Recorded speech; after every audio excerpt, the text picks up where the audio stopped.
ما يلفظ من قول إلا لديه رقيب عتيد. Tidak ada suatu kata yang diucapkannya, melainkan ada di sisinya malaikat pengawas yang selalu siap mencatat.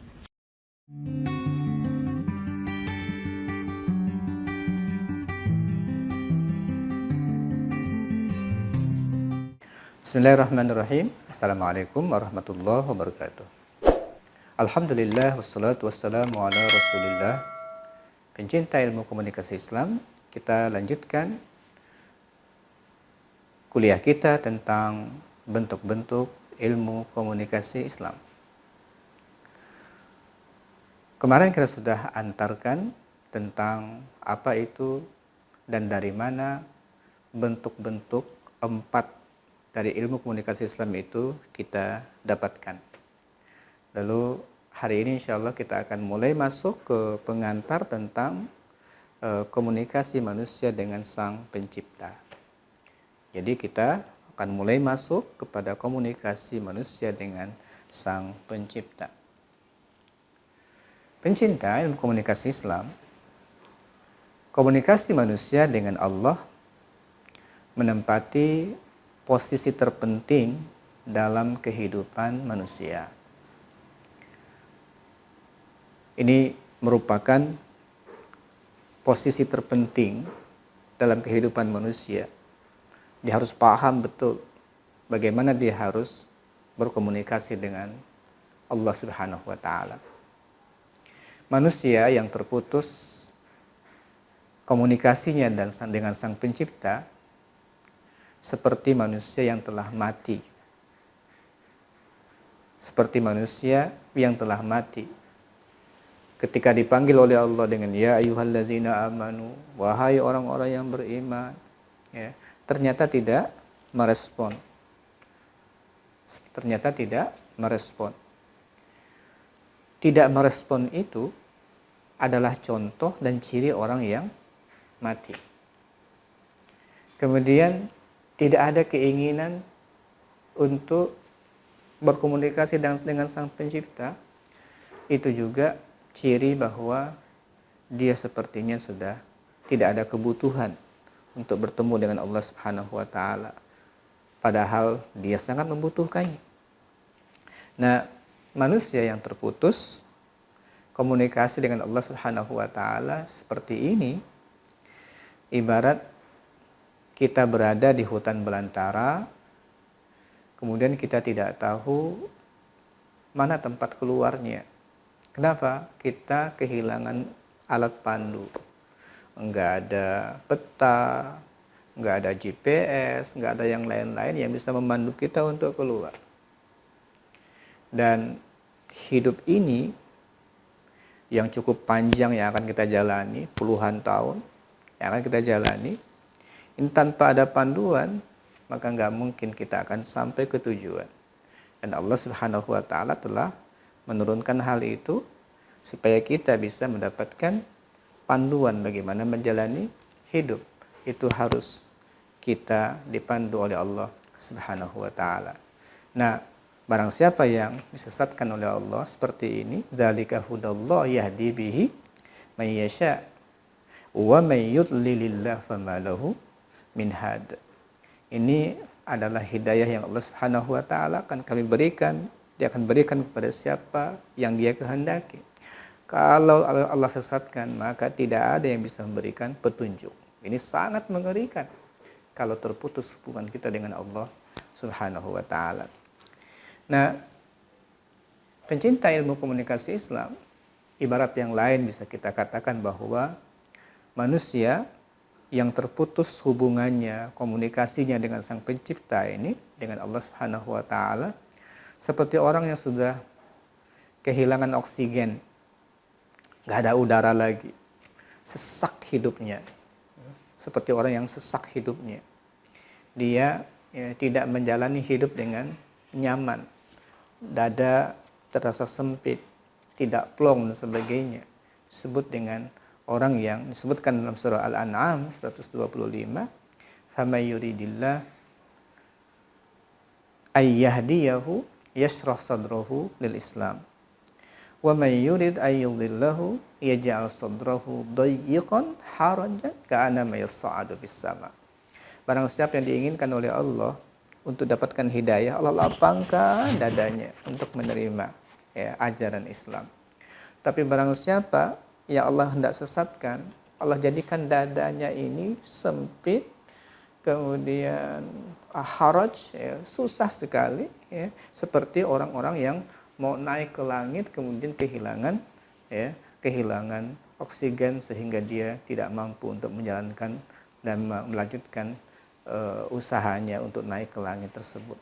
Jadi demikian betapa pentingnya kita untuk selalu membangun hubungan komunikasi dengan Sang Pencipta. Bahkan salah seorang ulama, Syekhul Islam Ibnu Taimiyah, beliau mengibaratkan al-dzikru lil qalbi kal ma'i lis samak. Zikir, ingat dengan Allah, menyebut, berzikir kepada Allah untuk kebutuhan hati kita ini seperti kebutuhan ikan dengan air. Fa kaifa yakunu halus samak idza ukhrija minal ma'. Beliau mengatakan, gimana kondisi ikan kalau dikeluarkan dari air, menggelepar langsung. Itulah sebenarnya kondisi manusia yang terputus hubungannya dengan Allah Subhanahu wa taala.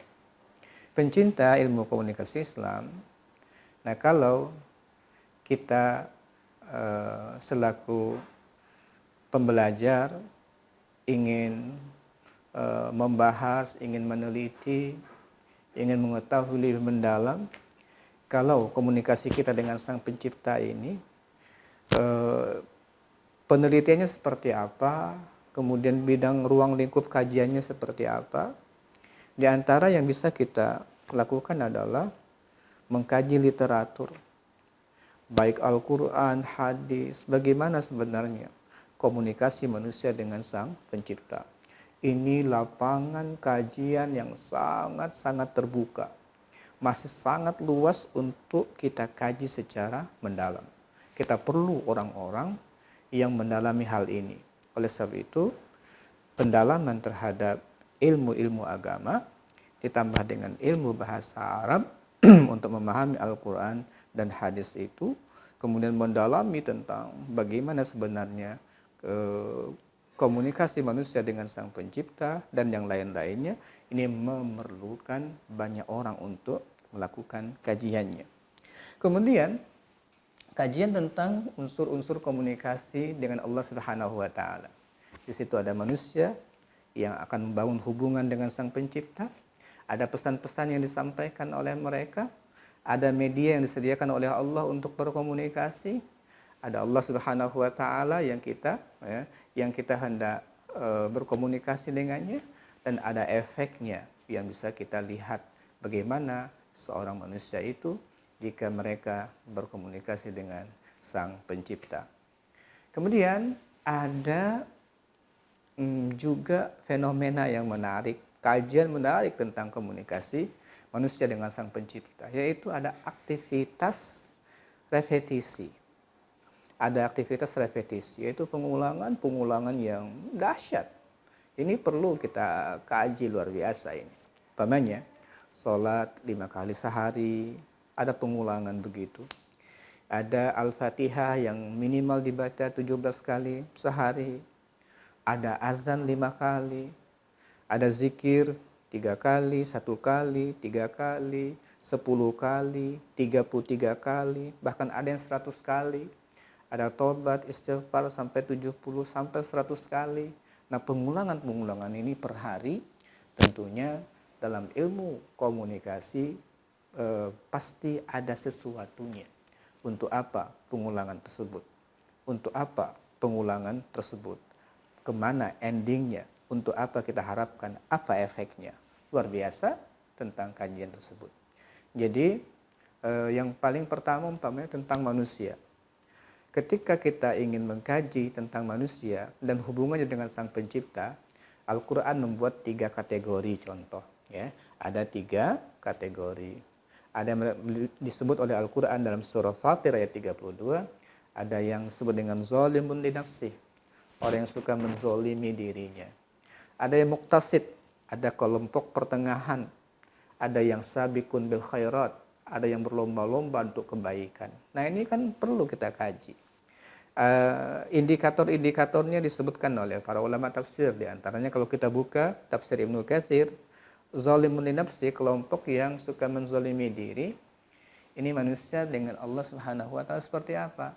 Melalaikan sebagian kewajiban, melakukan sebagian yang diharamkan. Nah, ini kan sudah kita ada indikatornya ini. Ada indikator, oh zalim li nafsi ini kajiannya seperti ini.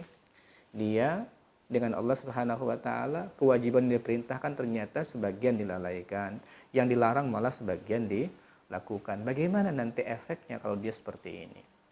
Kemudian yang muktasid, indikatornya apa? Melaksanakan kewajiban sudah, yang wajib-wajib dilaksanakan. Meninggalkan yang haram-haram sudah ditinggalkan. Kadang-kadang meninggalkan yang sunnah, tapi sunnah ini tidak selamanya dilakukan. Kemudian masih melakukan sebagian yang dimakruhkan. Ini menarik sekali untuk kita kaji. Menarik sekali untuk kita kaji. Nanti apa efeknya dari orang-orang seperti ini? Kemudian yang sabiqun bil khairat adalah kelompok manusia dengan Allah Subhanahu wa taala yang wajib sunnah dilaksanakan. Yang haram makruh dilaksanakan, bahkan sebagian yang mubah yang dianggap menghabiskan waktu, yang tidak terlalu bermanfaat ditinggalkan. Ini semuanya menjadi sangat menarik untuk kita kaji. Pencinta ilmu komunikasi Islam. Kemudian tentang pesan, ya, apa yang akan kita bisa pelajari dari pesan-pesan Allah Subhanahu wa taala, atau bagaimana pesan yang akan kita sampaikan saat kita berkomunikasi dengan Allah. Umpamanya sangat bervariasi. Ketika sholat ada pesan lewat gerakan, ada pesan lewat bacaan. Zikir ada bacaan-bacaan khusus. Tilawah seluruh Al-Quran itu adalah pesan-pesan yang perlu untuk kita baca dan kita pahami, dan di situ ada interaksi kita dengan Sang Pencipta. Ada surat-surat yang betul-betul seolah-olah saat kita membacanya, kitalah yang dituju oleh Allah Subhanahu wa taala. Taubat ada bacaan khususnya, istighfar juga ada cara dan bacaan khususnya. Pesan-pesan seperti ini menarik sekali untuk menjadi bahan kajian kita. Kemudian di situ selanjutnya Allah sediakan media kita untuk berkomunikasi dengan Sang Pencipta. Paling tidak umpamanya ada media sholat, ada tilawah Al-Quran, ada doa, ada zikir, ada taubat, ada istighfar. Itu semua adalah media-media yang disediakan oleh Allah bagaimana supaya kita bisa berkomunikasi dengan Sang Pencipta. Kemudian tentang Allah Subhanahu wa taala, ini lewat kajian-kajian literatur kita bisa mengenal Allah Subhanahu wa taala lewat nama-namanya, Asmaul Husna dan sifat-sifatnya umpamanya. Kemudian dalam Al-Qur'an dijelaskan tentang Allah Subhanahu wa taala, begitu juga di dalam hadis. Maka dengan kita mengetahui Allah Maha Penyayang, bagaimana kita berkomunikasi dengan yang Maha Penyayang, terus seperti itu menjadi bahan yang sangat menarik untuk kita kaji, dan bukan sekedar kita kaji, akan menjadi pengamal dari komunikasi dengan Allah Subhanahu wa taala ini. Kemudian juga tentang efek.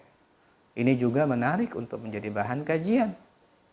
Apa saja yang efek yang dirasakan oleh orang-orang yang ahli ibadah atau orang-orang yang ahli maksiat, itu kan bahan kajian yang luar biasa. Kemudian ketika dia sholat ada efek khusyuk, ya. Nah, khusyuk ini seperti apa yang dirasakan oleh orang?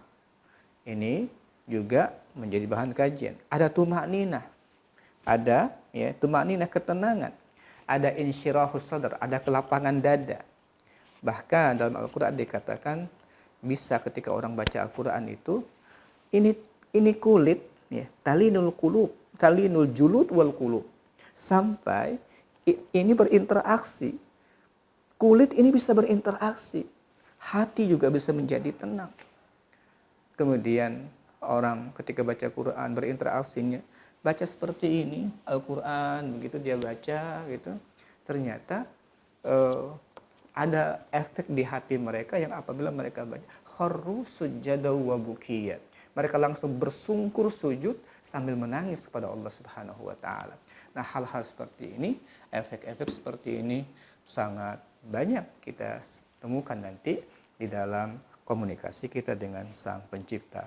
Nanti ada bidang yang perlu kita praktekkan, ada banyak hal yang perlu untuk kita teliti, dan lapangan ini, ya, komunikasi manusia dengan Sang Pencipta ini akan menjadi bidang kajian yang sangat luas bagi yang ingin meneliti tentang ilmu komunikasi Islam.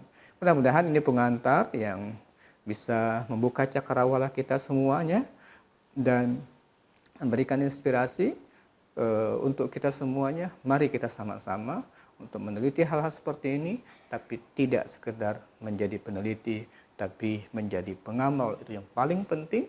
Setelah itu kita akan merasakannya, dan dari situ kita akan bisa membuktikan apa yang diperintahkan oleh Allah, apa yang dilarang oleh Allah Subhanahu wa taala. Demikian untuk sesi kali ini. Qul qouli hadza wa astaghfirullah li wa lakum. Assalamualaikum warahmatullahi wabarakatuh.